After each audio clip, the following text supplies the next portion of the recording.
The Murder of Roger Ackroyd. Chapter 12. Round the Table. A joint inquest was held on Monday. I do not propose to give the proceedings in detail. To do so would only be to go over the same ground again and again. By arrangement with the police, very little was allowed to come out.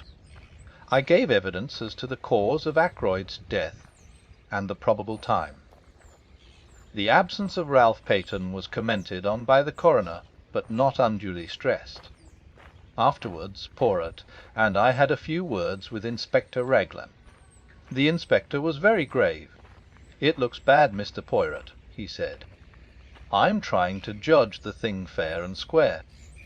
I'm a local man, and I've seen Captain Patten many times in Cranchester. I'm not wanting him to be the guilty one, but it's bad whichever way you look at it. If he's innocent, why doesn't he come forward? We've got evidence against him, but it's just possible that that evidence could be explained away. Then, why doesn't he give an explanation? A lot more lay behind Inspector's words than I knew at the time. Ralph's description had been wired to every port and railway station in England. The police everywhere were on the alert. His rooms in town were watched, and any houses he had been known to be in the habit of frequenting. With such a cardone, it seemed impossible that Ralph should be able to evade detection. He had no luggage, and, as far as any one knew, no money. I can't find any one who saw him at the station that night," continued the inspector.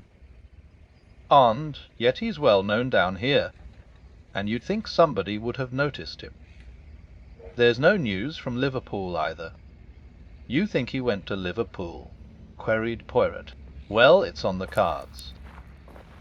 That telephone message from the station, just 3 minutes before the Liverpool express left. There ought to be something in that, unless it was deliberately intended to throw you off the scent. That might just possibly be the point of the telephone message." "That's an idea," said the inspector eagerly. "Do you really think that's the explanation of the telephone call?" "My friend," said Poirot gravely, "I do not know. But I will tell you this. I believe that when we find the explanation of that telephone call, we shall find the explanation of the murder. You said something like that before, I remember." I observed, looking at him curiously. Poirot nodded. "I always come back to it," he said seriously. "It seems to me utterly irrelevant," I declared. "I wouldn't say that," demurred the inspector. "But I must confess I think Mr. Poirot here harps on it a little too much." "We've better clues than that." "The fingerprints on the dagger, for instance." Poirot became suddenly very foreign in manner, as he often did when excited over anything. "Emlyn Spectre," he said. "Beware of the blind, the blind. Cyma Ntda, the little street that has no end to it." Inspector Raglan stared, but I was quicker. "You mean a blind alley," I said. "That is it. The blind street that leads nowhere. So it may be with those fingerprints. They may lead you nowhere." "I don't see how that can well be," said the police officer. "I suppose you're hinting that they're faked." "I've read of such things being done, though I can't say I've ever come across it in my experience. But fake or true, they're bound to lead somewhere." Poirot merely shrugged his shoulders, flinging out his arms wide. The inspector then showed us various enlarged photographs of the fingerprints, and proceeded to become technical on the subject of loops and awls. "Come now," he said at last, annoyed by Poirot's detached manner. "You've got to admit that those prints were made by someone who was in the house that night." "Bandentildo," said Poirot, nodding his head. "Well, I've taken the prints of every member of the household, every one, mind you, from the old lady down to the kitchen maid. I don't think Mrs. Ackroyd would enjoy being referred to as the old lady. She must spend a considerable amount on cosmetics. Everyone's, repeated the inspector fussily. Including mine, I said dryly. Very well. None of them correspond. That leaves us two alternatives. Ralph Peyton, or the mysterious stranger the doctor here tells us about. When we get hold of those two, much valuable time may have been lost, broke in Poirot. I don't quite get you, Mr. Poirot. You have taken the prints of every one in the house, you say, murmured Poirot. Is that the exact truth you are telling me there, M? L'inspector, certainly, without overlooking any one. Without overlooking any one, either quick or the dead. For a moment the inspector looked bewildered at what he took to be a religious observation. Then he reacted slowly. Done? The dead l'inspecteur. The inspector still took a minute or two to understand. I am suggesting, said Poirot placidly, that the fingerprints on the dagger handle are those of Mr. Ackroyd himself. It is an easy matter to verify. His body is still available. But why? What would be the point of it? You're surely not suggesting suicide, Mr. Poirot? No. My theory is that the murderer wore gloves or wrapped something round his hand. After the blow was struck, he picked up the victim's hand and closed it round the dagger handle. But what? Poirot shrugged his shoulders again. To make a confusing case even more confusing. Well, said the inspector, I'll look into it. What gave you the idea in the first place? When you were so kind as to show me the dagger and draw attention to the fingerprints. I know very little of loops and halls. See, I confess my ignorance frankly. But it did occur to me that the position of the prints was somewhat awkward. Not so would I have held a dagger in order to strike. Naturally, with the right hand brought up over the shoulder backwards, it would have been difficult to put it in exactly the right position. Inspector Raglan stared at the little man. Poirot, with an air of great unconcern, flecked a speck of dust from his coat sleeve. Well, said the inspector, it's an idea. I'll look into it all right. But don't you be disappointed if nothing comes of it. He endeavoured to make his tone kindly and patronizing. Poirot watched him go off. Then he turned to me with twinkling eyes. Another time, he observed, I must be more careful of his aimar piropoili. And now that we are left to our own devices, what do you think, my good friend, of a little reunion of the family? The little reunion, as Poirot called it, took place about half an hour later. We sat round the table in the dining-room at Fernley, Poirot at the head of the table, like the chairman of some ghastly board meeting. The servants were not present, so we were 6 in all. Mrs. Ackroyd, Flora, Major Blunt, young Raymond, Poirot, and myself. When every one was assembled, Poirot rose and bowed. Messieurs, mesdames, I have called you together for a certain purpose. He paused. To begin with, I want to make a very special plea to Mademoiselle. To me, said Flora. Mademoiselle, you are engaged to Captain Ralph Patterne. If any one is in his confidence, you are. I beg you, most earnestly, if you know of his whereabouts, to persuade him to come forward. 1 little minute. As Flora raised her head to speak. Say nothing till you have well reflected. Mademoiselle, his position grows daily more dangerous. If he had come forward at once, no matter how damning the facts, he might have had a chance of explaining them away. But this silence, this flight, what can it mean? Surely only one thing, knowledge of guilt. Mademoiselle, if you really believe in his innocence, persuade him to come forward before it is too late. Flora's face had gone very white. "Too low," she repeated very low. Poirot leant forward, looking at her. "See now, mademoiselle," he said very gently, "it is Papa Poirot who asks you this. The old Papa Poirot, who has much knowledge and much experience. I would not seek to entrap you, mademoiselle. Will you not trust me, and tell me where Ralph Peyton is hiding?" The girl rose and stood facing him.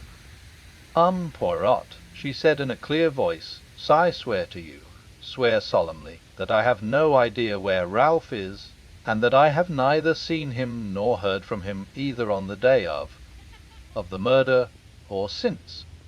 She sat down again. Poirot gazed at her in silence for a minute or two, then he brought his hand down on the table with a sharp rap. "That is that," he said. His face hardened. "No, I appeal to these others who sit round this table, Mrs. Ackroyd, Major Blunt, Dr. Shepherd, Mr. Raymond. You are all friends and intimates of the missing man. If you know where Ralph Peyton is hiding, speak out." There was a long silence. Poirot looked to each in turn. "I beg of you," he said in a low voice, "speak out." But still there was silence, broken at last by Mrs. Ackroyd. "I must say," she observed in a plaintive voice, "that Ralph's absence is most peculiar. Most peculiar indeed. Not to come forward at such a time. It looks, as though there was something behind it. I can't help thinking, Flora dear, that it was a very fortunate thing your engagement was never formally announced." "Mother," cried Flora angrily. "Providence," declared Mrs. Ackroyd. "I have a devout belief in Providence. Divinity that shapes our ends, as Shakespeare's beautiful line runs. Surely you don't make the Almighty directly responsible for thick ankles, Mrs. Ackroyd, do you?" asked Geoffrey Raymond, his irresponsible laugh ringing out. His idea was, I think, to loosen the tension, but Mrs. Ackroyd threw him a glance of reproach and took out her handkerchief. Flora has been saved a terrible amount of notoriety and unpleasantness. Not for a moment that I think dear Ralph had anything to do with poor Roger's death. I think so. But then I have a trusting heart. I always have had, ever since a child. I am loath to believe the worst of anyone. But, of course, one must remember that Ralph was in several air raids as a young boy. The results are apparent long after. Sometimes, they say, people are not responsible for their actions in the least. They lose control, without being able to help it." "Mother," cried Flora, "you don't think Ralph did it?" "Come, Mrs. Ackroyd," said Blunt. "I don't know what to think," said Mrs. Ackroyd tearfully. "It's all very upsetting. What would happen to the estate, I wonder, if Ralph were found guilty?" Raymond pushed his chair away from the table violently. Major Blunt remained very quiet, looking thoughtfully at her. "Like shell shock, said Mrs. Ackroyd obstinately, "and I dare say Roger kept him very short of money. With the best intentions, of course. I can see you are all against me, but I do think it is very odd that Ralph has not come forward, and I must say I am thankful Flora's engagement was never announced formally." "It will be tomorrow," said Flora in a clear voice. "Flora!" cried her mother, aghast. Flora had turned to the secretary. "Will you send the announcement to the Marnage Pasty and the Time S, please, Mr. Raymond? If you are sure that it is wise, Miss Ackroyd," he replied gravely. She turned impulsively to Blunt. "You understand," she said. "What else can I do? As things are, I must stand by Ralph. Don't you see that I must?" She looked very searchingly at him, and after a long pause he nodded abruptly. Mrs. Ackroyd burst out into shrill protests. Flora remained unmoved. Then Raymond spoke. "I appreciate your motives, Miss Ackroyd. But don't you think you're being rather precipitate? Wait a day or two. And tomorrow," said Flora in a clear voice. "It's no good, mother, going on like this. Whatever else I am, I'm not disloyal to my friends. M.M. Poirot," Mrs. Ackroyd appealed tearfully, "can't you say anything at all?" "Nothing to be said," interpolated Blunt. "She's doing the right thing. I'll stand by her through thick and thin." Flora held out her hand to him. "Thank you, Major Blunt," she said. "Mademoiselle," said Poirot, "will you let an old man congratulate you on your courage and your loyalty? And will you not misunderstand me if I ask you most solemnly, to postpone the announcement you speak of for at least 2 days more?" Flora hesitated. "I ask it in Ralph Patton's interests as much as in yours, mademoiselle." You frown. You do not see how that can be.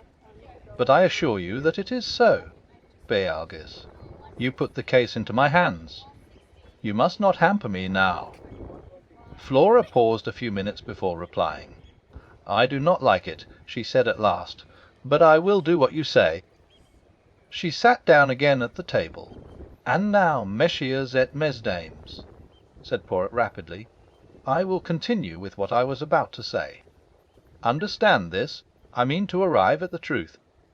The truth, however ugly in itself, is always curious and beautiful to the seeker after it. I am much aged. My powers may not be what they were." Here he clearly expected a contradiction. "In all probability this is the last case I shall ever investigate. But Hercule Poirot does not end with a failure. The messieurs et mesdames, I tell you, I mean to Cano Doc, and I shall know, in spite of you all." He brought out the last words provocatively, hurling them in our face, as it were. I think we all flinched back a little, excepting Geoffrey Raymond, who remained good-humoured and imperturbable as usual. "How do you mean, in spite of us all?" he asked, with slightly raised eyebrows. "But just that, monsieur. Every one of you in this room is concealing something from me." He raised his hand as a faint murmur of protest arose. Yes, I know what I am saying. It may be something unimportant, trivial, which is supposed to have no bearing on the case. But there it is. Come now, am I right? His glance, challenging and accusing, swept round the table, and every pair of eyes dropped before his. Yes, mine as well. "I am answered," said Poirot with a curious laugh. He got up from his seat. "I appeal to you all. Tell me the truth, the whole truth." There was a silence. Will no one speak? He gave the same short laugh again. "A sieste d'armager," he said, and went out.